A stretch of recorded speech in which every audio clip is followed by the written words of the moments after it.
Hi, in this video I'm talking through 4 exercises to help with uneven loading of the feet. So I forgot what the title of the video was. This is for anybody that has bunions, which show that your feet basically your feet are taking the hit for something not working in your body. That's another video completely. But if you've got bunions, this video is for you. If you've got hard callous skin on any parts of your foot rather than the other parts, this video is for you. Also another good giveaway, if your feet aren't loading properly or your body's not loading somewhere and it's all feeding down to your feet, are your trainers or your shoes. They wear in different places. So maybe on one foot you've got your heel is really worn away, or maybe as what I used to have, my toes used to make a hole in my trainers and I never knew why that happened. I would blame the trainers. Also, it is the trainers because most of them are rubbishly made, but it means that your foot isn't loading properly. So these 4 exercises are really good. They are generic. I can't obviously give these, they're not, bespoke to you. If you want bespoke exercises, which you really should get to, for your body, you need to try these exercises and see if they help.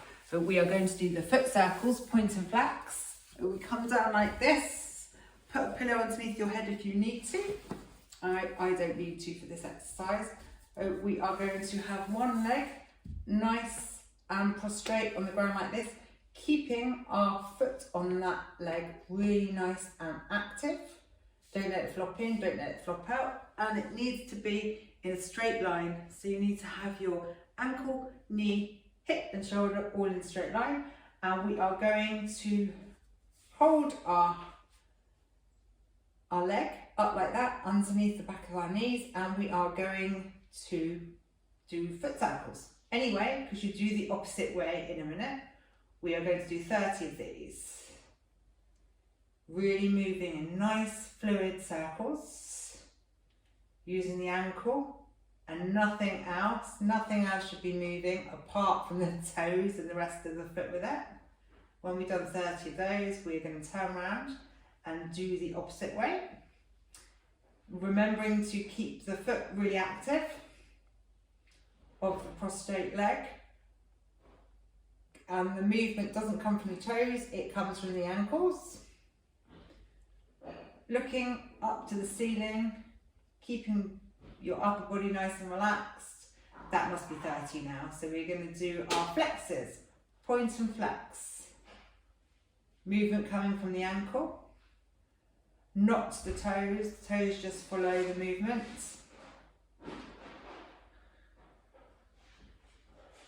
Remembering to keep our leg nice and straight along with our foot, not flopping out to the side like that. You might feel a burn in your shin there. Very good. We like burning, as long as it's not hurting. Good old hard work. And now we're going to swap over. And we're going to do any direction, because you're doing the direction. Again in a minute, the alternative direction. Making sure that we've got our foot on the prostrate leg nicely active, not flopping out. The circle movement comes from the ankle, nothing else moving apart from the toes following. Okay, and now we're going to swap over, and now I've just had a big click going that alternate direction. This one's harder for me. Don't know if you can hear that clicking. Go as fast as you need to or as slow. You can only work with the body you've got, and just be careful just take notice of what your body's doing in this one. Whenever I'm doing this side, my leg, I always want to twist round this way So you need to be nice and straight and just try and correct yourself. I think we've done 30 now, and we'll do the point and flexes. Remembering to breathe. This is quite a difficult exercise, and it's really important to remember to breathe. If you're anything like me, you'll be holding your breath. And my shin is burning now. I reckon we've got another 10 to go. 3, 4, 5, 6, 7, 8, 9, 10. Right, that's us done with the foot circles, point and flexes, and now we are doing the supine calf and hamstring stretch. You're going to need a yoga strap. Sorry, I should have said that right from the beginning. So you need a yoga strap, or I think I did say it in the beginning actually. I'm forgetting what I've said beforehand, getting so involved in the exercises. So you do want something that will offer no resistance, belt, dressing gown, cord, and you're gonna put your foot in the loop like that. But I'm going to get into position. So we're gonna be in the supine position like this, remembering feet hip width distance apart, everything lined up, and lie yourself down, put a cushion behind your head if you need it. And we are going to, first of all, put it there. So right in the toes, right at the top of the toes, you'll find the best spot for you. Okay? Now, we're not actively pulling on this strap. We are just holding it. All of the effort is coming from our legs in this move. Your upper torso stays really relaxed. So no really holding on and pulling back with that. It's not about that. You need to have the effort all coming from your leg, because we're trying to change things happening in your leg that will feed down into your feet.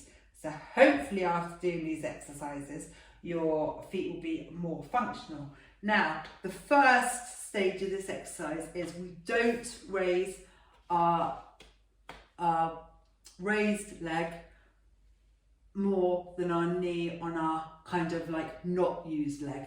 Okay, so we're only going up like that, really nice and relaxed head, and what we're doing is we are pulling our ankle back. So we're hinging from the ankle, our toes follow, our toes do not lead the exercise. Okay, and we are holding this position for 1 minute.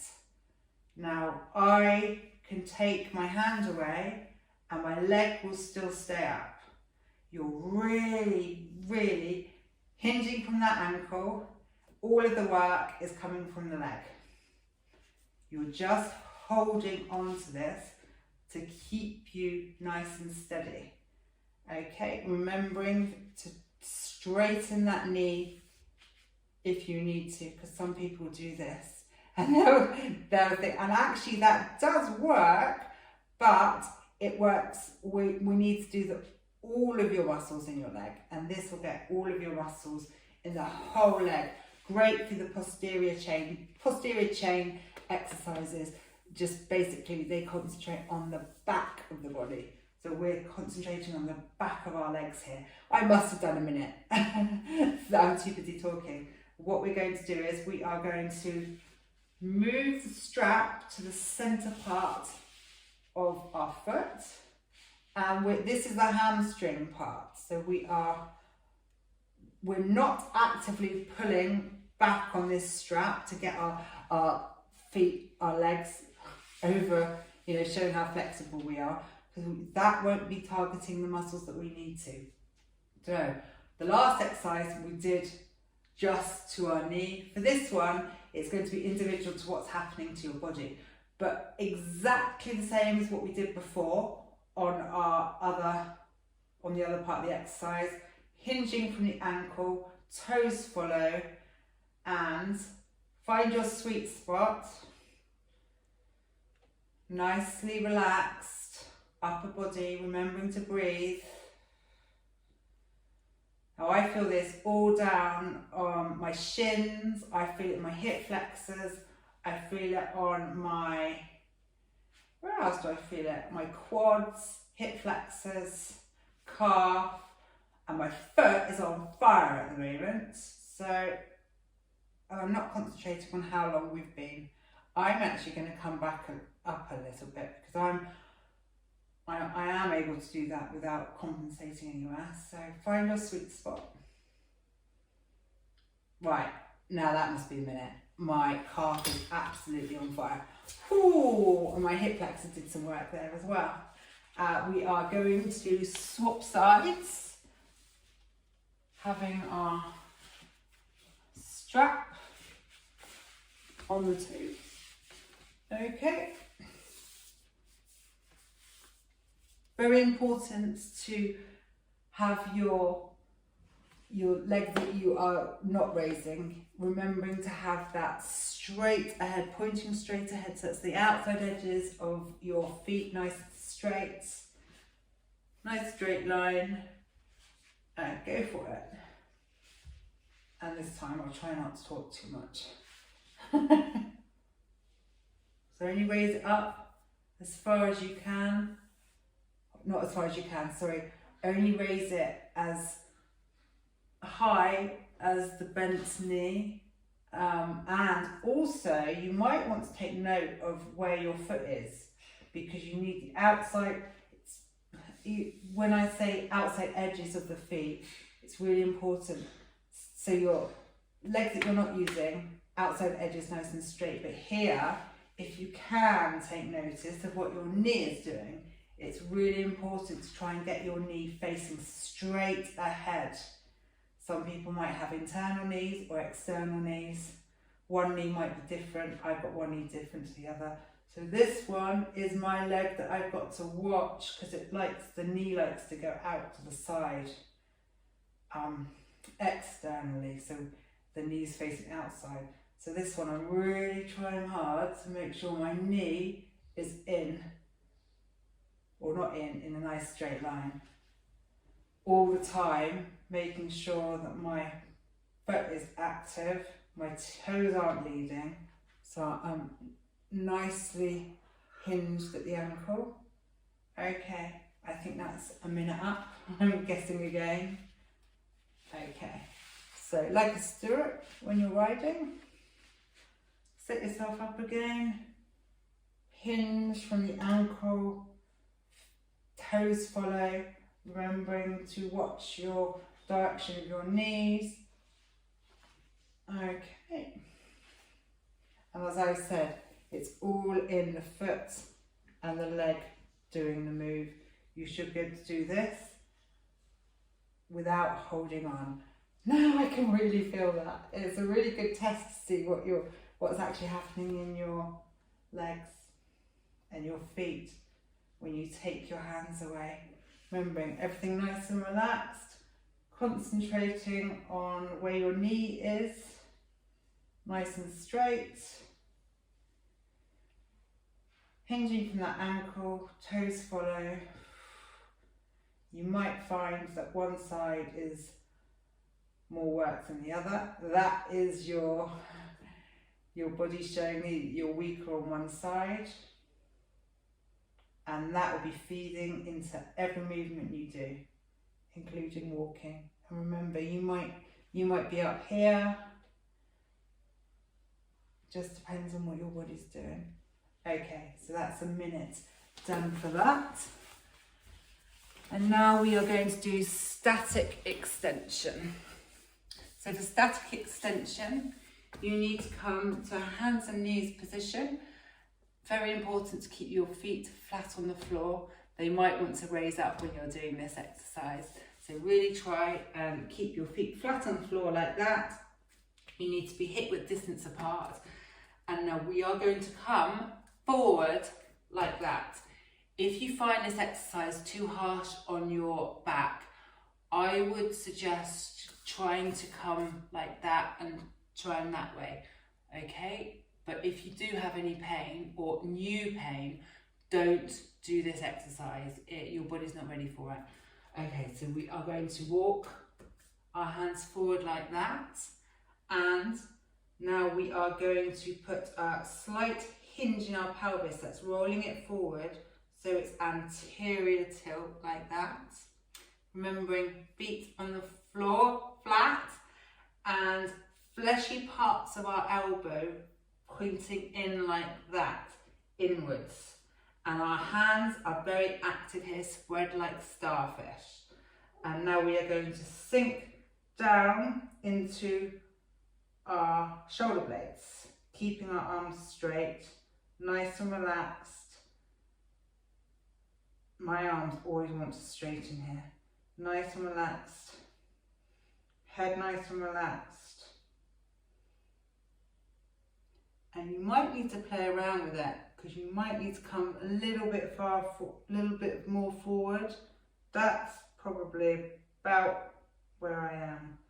Remember, if you get any back pain, come back a little bit like this and then do it that way. Remembering to keep the fleshy parts of your elbows pointing in inside, and your hands need to be nice and flat like starfish. Remembering that roll in your pelvis. So I'm going to go back to here. So it would be good if you could do 2 minutes of this. Ooh.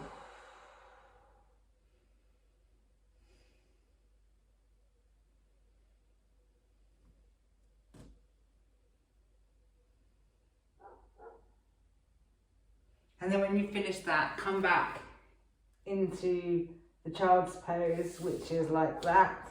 I really like this one for me. It gives me a really good stretch.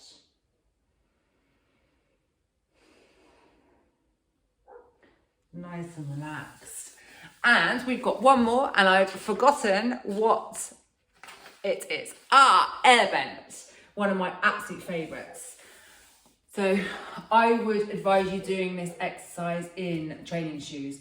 I'm not in training shoes because my body and my floor prefer doing it on this. You don't want to be slipping. Okay, so Airbench is an amazing position to put everything back. So you're really going to push into the wall here. Now we're going to walk our feet out like that. You're having your ankles in front of your knees, so you don't want to be straight like that. You want to be slightly in front like that, and you want to have you want to be higher up rather than like that. So, okay, find your sweet spot, find your comfy spot. Feet hip width distance apart, and as always in a straight line from the outer edge. Arms nice and relaxed. You can have them there sitting like that, or I prefer mine out like this.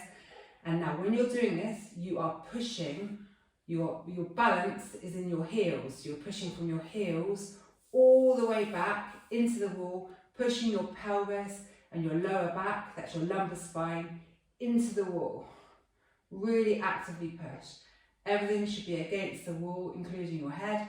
If not, don't worry too much. It's much more important if you concentrate on pushing from your heels into the back of the wall with your back and your pelvis. Okay, watch your feet don't claw up, don't scrunch up, because that means your toes are trying to take over.